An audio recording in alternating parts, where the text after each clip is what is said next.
What's up legends, Jason from JB Watch Mods here, and today I've got something a little bit unique on the workbench. Now I've had this build in my mind for probably a year or so, and from what you've just seen, I think I've finally managed to piece together the perfect parts list. Now let's get stuck in because I cannot wait to see how this one's going to look.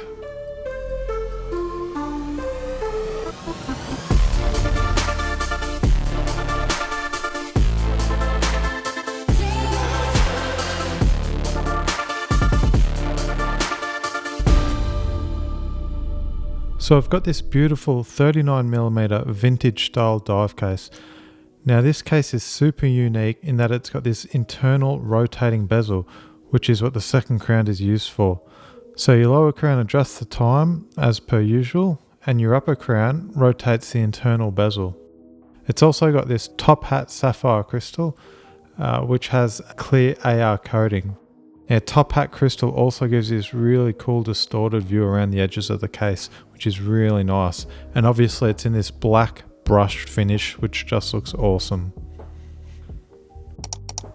So for our strap, we're using this FKM rubber strap, which is super nice. It's got this canvas top, which should complement the dial really nicely. And being that FKM rubber, it should be really durable, waterproof and dust resilient. Now possibly my favourite part of this build is the dial. I'm using an OEM Seiko dial from the SRPE 29K1. Now I bought this dial a few years ago and I think it was from Namoki Mods, and I've just been sitting on it waiting to find the perfect parts to suit it. So I'm super pumped to finally get to use this dial.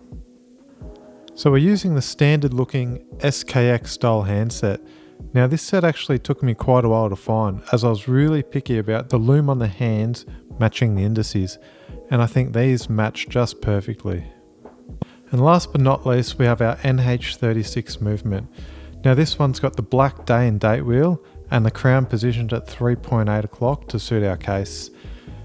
The movement's also got hacking hand winding like the NH35 and has about 41 hours of power reserve. Now that we've got our parts sorted, let's jump in and start the build. So the first thing we need to do is get this dial paired to the movement.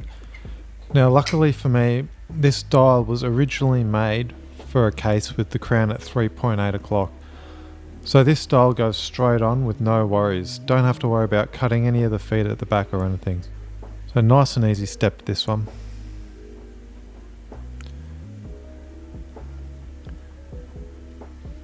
Now once we've got the dial fitted, next step is getting ready to fit the hands. So what we need to do is pull out that crown and wind it over until we hit 12 o'clock on the date. Then we can set our hands accordingly and we know we're all sweet on the movement. Now when you're working with these NH36 movements, as you've got the day and the date, when you're winding it over, you're just looking for the date wheel to flick over at 12 o'clock.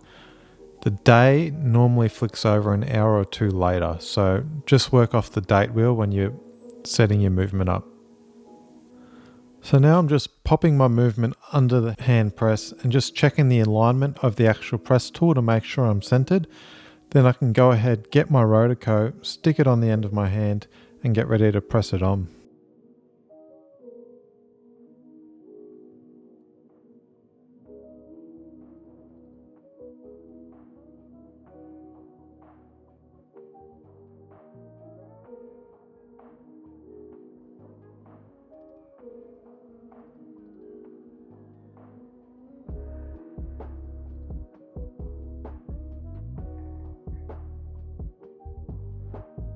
Now same thing with the minute hand, so just with your rotoco, just stick the minute hand into the end of the rotoco.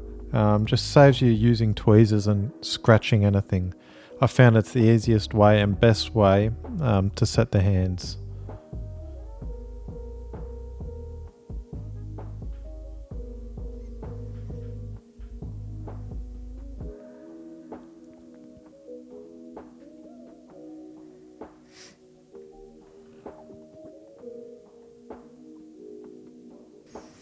So once I've got the minute hand pressed on, I just like to bring it up to eye level and double check all the tolerances.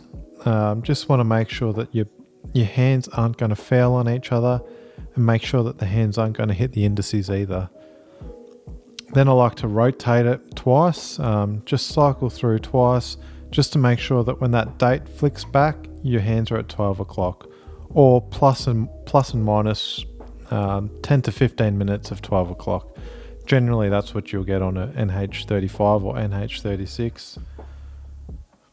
Very rarely that it'll flick over directly at 12 o'clock. And then once we've checked and everything's all good, happy with our hands so far, we'll do the same thing with the second hand in the end of the rotoco and just setting it down like that. Once again, double checking, making sure that we have proper clearances between our hands to make sure the hands aren't going to foul on anything. I think that's a common mistake that beginners make, is that when they do their hands, they might push it on too far and one of the hands might bend down and foul on one of the other hands. So when you're doing this, just double check that you've got clearances between all your hands and clearances between the hands and the indices. So now that we're happy with how our hands are looking, we can get ready and pair this to the case. So one of the first things we need to do is remove our crown stem from the movement. Now to do that, all we need to do is get our screwdriver, and there's a small little tab that appears when the crown's pushed in. Just push that tab down and the crown pops out easily like so. Now let's grab our case and clean the crystal. Now this is super important that you're very thorough at this step, because the last thing you want is any dust or hair under that crystal. It'll just annoy you forever. So grab your lens pen, grab your air blower, and just be super thorough, just cleaning and blowing out that crystal until you can't see any dust under it. So now that I'm happy that there's no dust under the crystal, I can pair the two together. So just popping it on top of the movement. Now we'll flip it over, press it down so make sure we're firmly seated into the case. Now we can see how it finally looks, and I think it looks killer. I love that combination of that khaki with the black case, just looks amazing. And the hands and the dial just pair together so well. Looks better than I could have ever imagined. I'm stoked with it.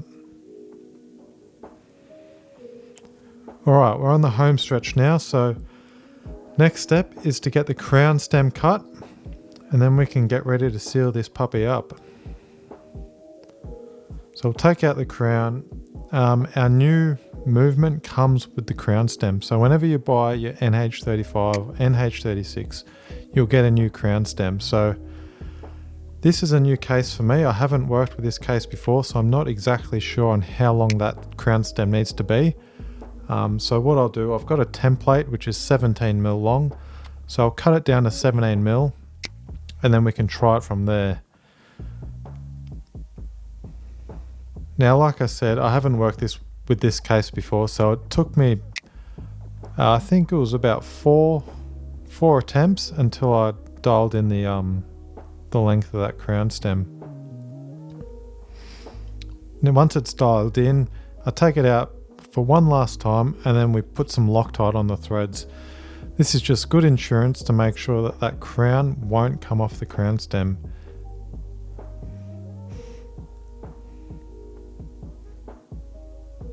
Now it's just a medium strength Loctite, so if you do need to carry out any repairs in the future, it does back off nice and easily.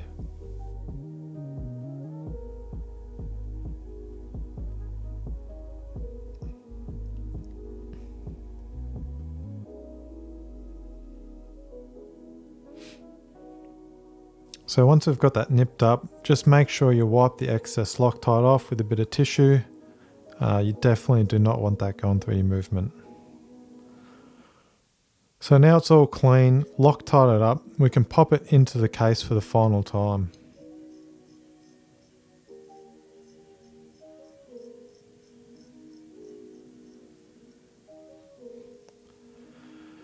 Now we can go ahead and seal up the case back. So we've got our gasket there, it sits in the groove of the case. So what we'll do, we'll pop it in our silicone grease there, just lubricate it up.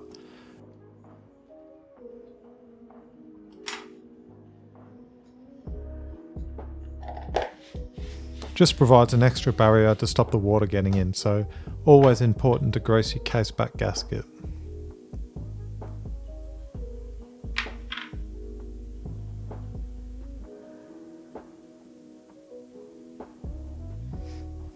If you're liking the video guys, don't forget to hit that like button. Feel free to subscribe as well. All your support's much appreciated and it really helps to grow the channel.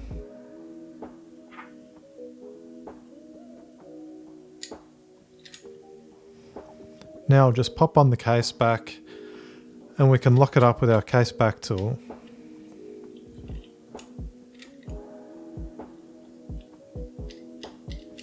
Now this case back has notches in the back, so we grab our adjustable case back tool, lock it into those notches, and then we can screw it down nice and tight.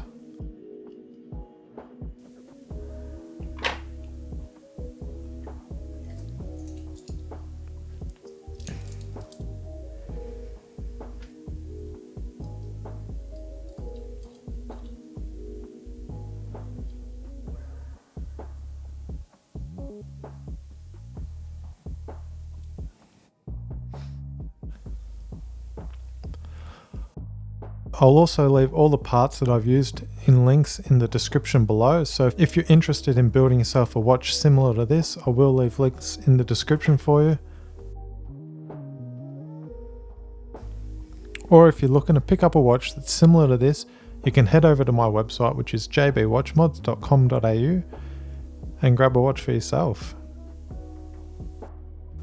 So now that the case back's been locked up, we can get ready to put this strap on. Now the strap I've got here comes with some quick release spring bars fitted to the strap.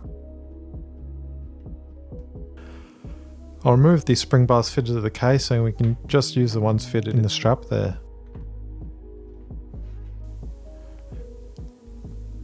Super easy and quick to change with these quick release spring bars as well.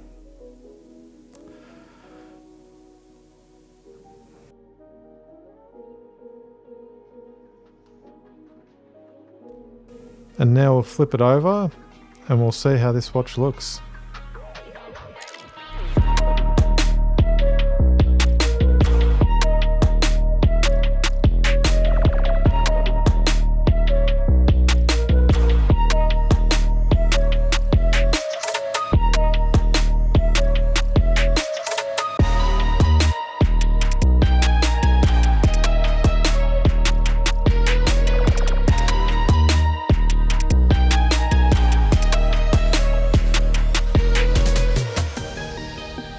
So that is going to wrap up today's video guys. If you've made it this far, hit that like button and subscribe if you want to see more watch mods and custom builds in the future. If you've got any questions or any ideas for future builds you'd like to see me do, drop them in the comments below. I'd love to hear from you. But for now, we'll see you next time.